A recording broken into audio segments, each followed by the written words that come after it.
So my name is Robyn Love. I'm a GB wheelchair basketball player, Scottish obviously. And becoming a mum, Alba is one, and honestly it's just been amazing. She's an incredible wee thing. You know, we called her Alba to kind of homage to Scotland, and she definitely has the spirit within her. Being two mums in the world now, in our world at least, has been pretty easy.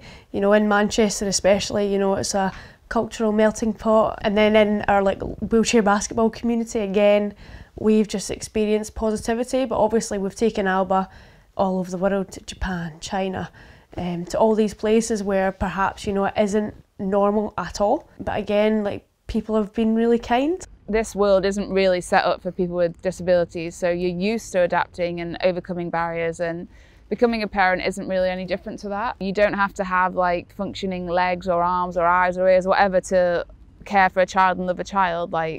That's all you need to provide, really. And for Alba, being around people like the basketball team who have all gone through significant traumas and have overcome them and are really thriving, I hope that it's inspirational and it kind of gives her an inner drive to be a little badass. Yeah, when you're part of the wheelchair basketball community with such a range of disability, you know, it makes you reflect upon, you know, my circumstance. I wouldn't change it. I wouldn't change the experience I've had, the way I've grown up. You know, I think it's really given me a pretty cool life, to be honest. My disability was my superpower. It pushed me to try. It pushed me to want. It was created that resiliency within myself. And I think that my desire to be physically better was higher than my care about what people thought of me, my care of making mistakes, my care of failure.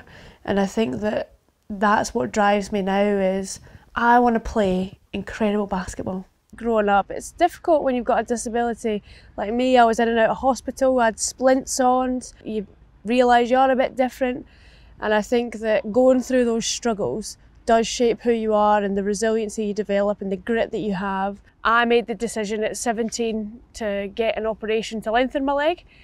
So I went by myself to make the referral. I think it was about 6 hours, where they broke the bone below my knee, took a wedge out and put the big frame on, where I had to twist the struts to pull the bone apart every day. And I also had in my femur, I had a plate that did the same thing, but it just fixed it in place to a certain length. So 6 months I couldn't do anything, go anywhere basically. The positive outweighed the negative of the short term. You know, in the grand scheme of my life, I knew it was the right thing to do. You know, I'd taken control. It wasn't something thrust upon me by someone else saying, you've got to do this. You know, I'd decided, I took ownership of it, so it was mine. So I was almost proud of myself and proud of, you know, what, yeah, I was proud of what I was kind of going through, because I knew it was going to make me walk better. I really kind of developed into that cutthroat scorer, and even now I'm developing. You know, last year at the European Championships I was the All-Star 5 because I scored 20 plus every game. You know, I really leaned into me and what I could do for the team. You know, in sport, in life, in work, you have to have those relationships of trust, and especially in sport where it's high pressure moments, I think that you have to have that connection with people. And I think that I've built this trust with my teammates.